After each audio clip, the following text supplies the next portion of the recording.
Hai semua penduduk Yerusalem yang pulang dari pembuangan dari Babel dan Persia. Tentu saja dalam keadaan yang sangat menderita, terhina, tercela. Kenapa? Karena mereka ini budak buangan.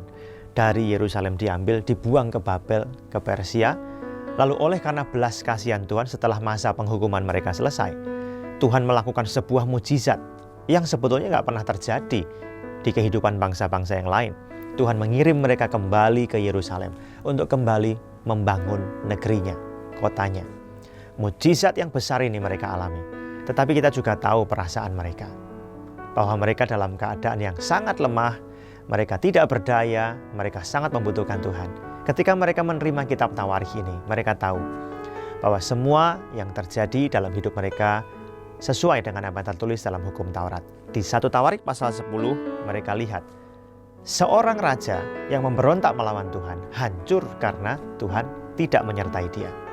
Tetapi kalau kita melihat 1 Tawarikh pasal yang ke-11, mereka akan melihat bahwa meskipun ada seorang raja baru yang bernama Daud, yang dalam usahanya, dalam perjuangannya, di tengah-tengah pergumulan hidupnya, melewati banyak sekali kesulitan, dia tetap sukses, dia tetap berhasil. Kenapa? Karena Tuhan menyertai dia. Dengan demikian, penduduk kota Yerusalem yang pulang dari pembuangan ini, ketika membaca kisah ini, mereka dikuatkan. Meskipun keadaan mereka itu sangat lemah pada waktu itu, kalau mereka hidup sungguh-sungguh, taat pada firman Tuhan, dan Tuhan menyertai mereka, maka mereka pun juga bisa berhasil. Mereka juga bisa pulih kembali. 1 Tawarikh pasal 11 ayat 9. Lalu makin lama makin besarlah kuasa Daud, sebab Tuhan semesta alam menyertainya. Lihat, pasal 10 mengatakan ada orang gagal dan hancur karena kehilangan penyertaan Tuhan. 1 Tawarikh pasal 11 menceritakan ada orang yang sukses besar meskipun mengalami tantangan yang sangat berat. Kenapa? Karena Tuhan menyertainya.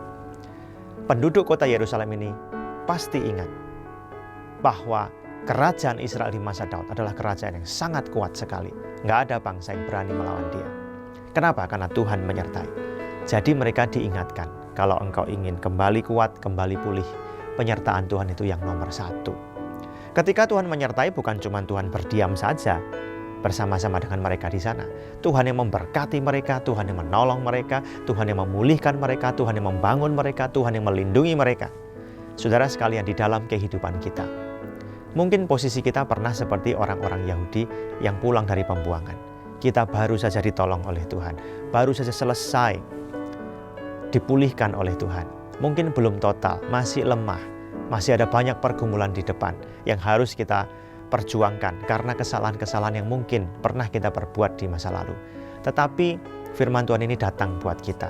Jangan patah semangat. Ketika kita tetap hidup dalam firman Tuhan, kita menghormati Tuhan, kita bisa mengharapkan penyertaan Tuhan. Dan ketika Tuhan menyertai kita, pemulihan yang terjadi bukan hanya sekedar dilepaskan dari masalah, tetapi Tuhan bisa membangun kita, menolong kita, menjaga kita, dan membuat kita makin lama makin kuat karena penyertaan Tuhan itu sendiri. Oleh karena itu, saya ingin mengajak saudara sekalian, ambil waktu 1-2 menit ke depan, berdoa, sungguh-sungguh taat pada firman Tuhan, ambil komitmen untuk menghormati Tuhan dengan segenap hati, minta penyertaan Tuhan, sehingga hidupmu dipulihkan dan diberkati luar biasa, sehingga engkau bisa melihat tangan Tuhan dalam kehidupan. Tuhan memberkati.